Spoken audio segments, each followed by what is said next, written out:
అన్న నీ పేరు? సంతోష్ కుమార్ అండి. ఏం చేస్తూ ఉంటారు మీరు? Auto driver. ఆటో డ్రైవరా? గత 5 ఏళ్లలో మీ పరిస్థితి ఎలా ఉందండి? గత 5 ఏళ్ళలో బావిలో పడిపోయిన కప్పలా అయిపోయిందండి జీవితం. ప్రతి ఒక్కరిది, ఎందుకంటే కార్మికులు కావని, లేదంటే లేబర్ కావని, అంటే రియల్ ఎస్టేట్ వాళ్ళు కావని, ఎవరు కావని 5 సంవత్సరాలు బావిలో పడి కప్పలా అయిపోయింది. ఇప్పుడు మళ్ళీ అది 2024లో మళ్ళీ రోడ్డు ఎక్కి ఇప్పుడే మెల్లగా నడుస్తూ కొద్దిగా అలా సాగుతున్నాం. అంటే నేను చెబుతున్నాడు, ఈ కూటమి ప్రభుత్వం వచ్చి దాదాపు 7 సంవత్సరాల కాలంలో పేద ప్రజలందరూ నష్టాల్లో ఉన్నారు, అందరూ బాధపడిపోతున్నారు, వాళ్ళకి బతకడానికి కూడా ఇబ్బందిగా ఉంది. కూటమి ప్రభుత్వం వచ్చిన తర్వాత మాట్లాడుతూ ఉన్నారు. నిజంగానే 7 సంవత్సరాల నుంచి అసలు ఏం చేయకుండానే ఈ కూటమి ప్రభుత్వం నడుస్తూ వస్తుందంటారా? 7 సంవత్సరాల నుంచి నడుస్తుందంటే బాగున్నట్టేగా. మీకు 5 సంవత్సరాల నుంచే మీకు తెగేస్తారు కదా జనాలు. 5 సంవత్సరాలు మీ పరిపాలన చూసి మీకు పుట్టగతులు లేకని చేస్తారు.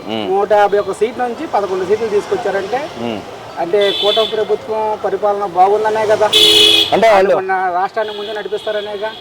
అంటే వాళ్ళు అంటే మీరు ఆ మాట అంటున్నారు, కానీ వాళ్ళు అంటున్నారు ఈవీఎంలు ట్యాంపర్ చేసి గెలిచి వచ్చారు, అంత ఫేక్, అంత రిగ్గింగ్ చేస్తున్నారని చెప్పి మాట్లాడుతూ ఉన్నారు వాళ్ళు. అది వాళ్ళకి జరిగిద్దండి, మాకు అవసరం లేదు. ఎందుకంటే మాకు రాష్ట్ర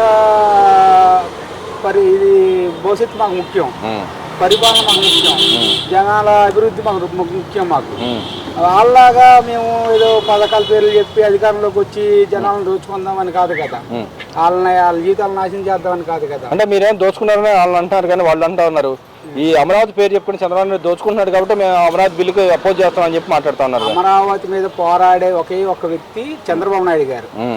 ఎందుకంటే రాష్ట్రం విడిపోయినప్పుడు చాలా ఆర్థిక పరిస్థితుల్లో మనం బయటకు వచ్చాం. బయటకు వచ్చే పరిస్థితుల్లో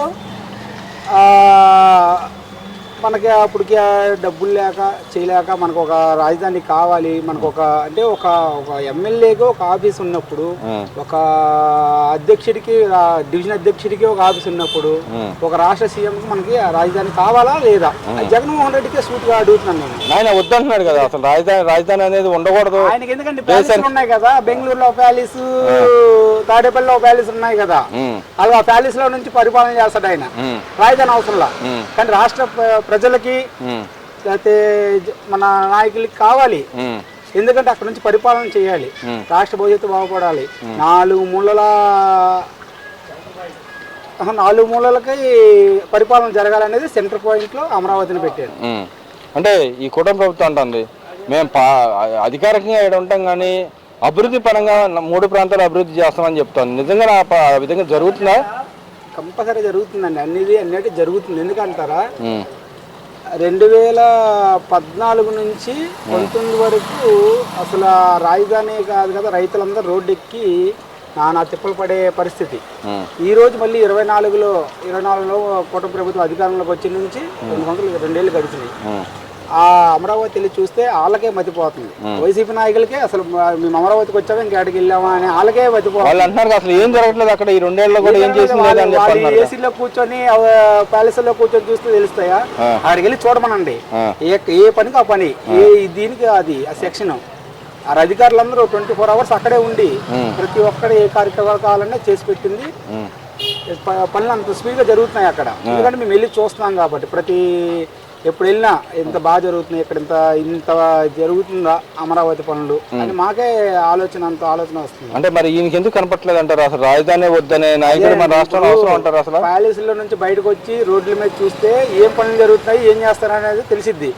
ఇంట్లో కూర్చొని పాప్కార్న్లు సమోసాలు తిన్న వాళ్ళకి ఏం తెలిసిద్ది, పాపులు తిన్న వాళ్ళకి. అంటే ఇక్కడ మరి ఆయన కానీ రాజధాని వద్దంటాడు. అలాంటి రాజకీయ నాయకుడు మన రాష్ట్రం అవసరం. మరి 42 పార్టీలన్నా రాజధాని కావాలి అమరావతి అని చెప్తోంది. మరి వీళ్ళ నాయకులన్నా వీళ్ళన్నా అసలు రాజధాని అవసరం లేదు అంటారు. అలాంటి రాజకీయ నాయకులు మన రాష్ట్రానికి అవసరం అంటారు? అసలు మొన్నటిదాకా ఎంత అంతా ఆయనకి అభిమానం ఉండేది. ఈ రాజధాని ఎప్పుడైతే మనకి వద్దన్నారో పార్లమెంట్ లో కూడా ఆమోదం తెలిపితే వాళ్ళు కూడా అందరూ ప్రతి ఒక్కరు మాకు ఇష్టమే అని ప్రతి ఒక్కరు అంటే మన రాష్ట్రంలో ఉండి కూడా మా వద్దని వ్యతిరేకించిన ఒకే ఏకైక వ్యక్తి జగన్మోహన్ రెడ్డి. నేను సూటిగా అడుగుతున్నా, నీకే కానీ శిస్తశుద్ధి ఉంటే నీకు రాష్ట్రం మీద నువ్వు దీన్ని ఆమోదించాలి కానీ వ్యతిరేకిస్తున్నావు. లేకపోతే ఎం మీద ఎంఐఏ వి నుంచి విఐ తీసుకొని పేరు ఏంటండి అది మావిఘాట్ పేరు ఏమైనా పెట్టుకున్నారండి అసలు. ఇన్ని దేశాల్లో మనం ఎక్కడైనా ఇన్ని పేర్లు చూసాం, బాగా లేదా పెద్ద పెద్ద గొప్పల పేర్లు చూసాం. అంటే మావిఘాట్ పేరు తీసుకొని ఎంత కామెడీగా ఉందో అసలు. ఈ మధ్యకాలంలో జగన్మోహన్ రెడ్డి గారు చూస్తే బ్రహ్మానందం గారిని మర్చిపోతున్నాం, అంత కామెడీ చేస్తున్నారు కెమెరా ముందుకు వచ్చి. రాష్ట్ర అభివృద్ధి గురించి మాట్లాడవయ్యా, లేకపోతే మన రాజధాని ఎక్కడ ఉంది చెప్పబోయే చూపించబోయే అంటే 3 రాజధానులను ప్రకటించాడు. ఎక్కడ ఏ రోజైనా ఒక దగ్గర శంకుస్థాపన చేసింది లేదు, ఒక దగ్గర అభివృద్ధి చేసింది లేదు. 3 ముక్కలు ఆట ఆడాడు చక్కగా. అందుకే ఈ రోజు బిల్లు పెట్టారు, దాన్ని వ్యతిరేకిస్తున్నాము. అక్కడ అభివృద్ధి నోచుకోలేదు, అక్కడ దోచుకోవడానికి ఉందని చెప్పి ఆయన ఇలా వ్యతిరేకించుకుంటూ ఆయన ఇది అయిపోద్ది. ఆయన జీవితం ఏమైపోద్ది అంటారు? వ్యతిరేకించి ప్రజా కూలగొట్టాడు, ప్రజావేదిక కూలగొట్టాడు. రాజధానిని వద్దు 3 ముక్కలు ఆట ఆడుతున్నాడు. ప్రతిదీ వ్యతిరేకిస్తే ఏ నాయకుడు అసలు సీఎం క్యాండిడేట్ అయిన నాయకుడు అలాంటి మాట్లాడితే ఎంత చండాలంగా ఉంటుంది. అంటే ఎవరు వ్యతిరేకిస్తారంటారు ఇక్కడ? ఎవరు వ్యతిరేకిస్తారంటారు ఇక్కడ ఆయన వాళ్ళ నాయకులే వాళ్ళకి వ్యతిరేకిస్తున్నారండి. ఇంక 4 రోజులు పోతే బయటకు వచ్చి వాళ్ళే చెప్పే రకంగా ఉంది. మా నాయకుడే ఆ రోజు వ్యతిరేకించాడు. ఎంతమంది బయటకు రాలేదు ఈ రోజు. అమరావతి రాజధాని వద్దంటే ఆయన విడిచి చాలా మంది నాయకులు ఈ రోజు కూటమి ప్రభుత్వం కలిపి ముందుకు వెళ్తున్నారు. ఎందుకు వచ్చారంటే వాళ్ళందరూ ఎందుకు వచ్చారు? ఇప్పుడు ఉన్న వాళ్ళందరూ ఎందుకు ఉన్నారంటారు? అందరూ వాళ్ళకి కూడా ఇష్టం అండి రాజధాని అంటే. అమరావతి అయితేనే బాగుంది, ఎందుకంటే దానికి మా తూతమ్మ రంగాల వెనకాల సలహాదారులు కాదు ఇచ్చింది సలహా.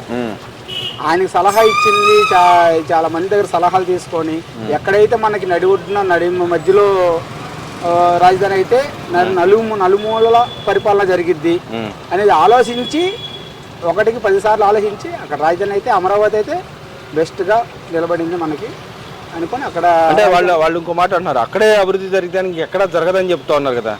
ఎందుకు జరగదండి? ఆయన లాంటి అయితే జరగదు. ఇప్పుడు రుషికొండ మీద ప్యాలెస్ కట్టాడు అంటే అక్కడ నుంచి పరిపాలన చేద్దామని ఆయన ఏం చేద్దామని డబ్బులు వృధా చేస్తున్నాడు, అప్పులు తెచ్చి కడతా ఉన్నాడు. తాకట్లు పెట్టేసి ఈ రోజు అప్పులు పాలు చేశారు రాష్ట్రాన్ని. ఈ నెలకు సంపద సృష్టించి మన పథకాలని ఇతర అభివృద్ధిని బేస్గా చేసుకుని ముందుకెళ్దామని ఈయన ముందుకెళ్తున్నారు. అదే కానీ పథకాల మీద పడి ఉంటే మనము 4 ఈ బిల్డింగ్లు అప్పుల్లో పెట్టి పథకాలు ఇవ్వండి వచ్చుగా. అంటే ఆయన ఇంకో మాట మాట్లాడుతూ ఉన్నాడు, పక్క రాష్ట్రాలు కానీ పక్క రాజధానికి కానీ చాలా తక్కువ ఖర్చు పెడతా ఉన్నారు, అక్కడ తక్కువలో అయిపోయింది, ఇక్కడ ఇన్ని వేల కోట్లు ఎందుకని మాట్లాడుతూ ఉన్నాడు. ఆ రోజుల్లో డెవలప్మెంట్ చేసి దాన్ని వదిలేరు కాబట్టి ఈరోజు తక్కువ అవుతుందండి.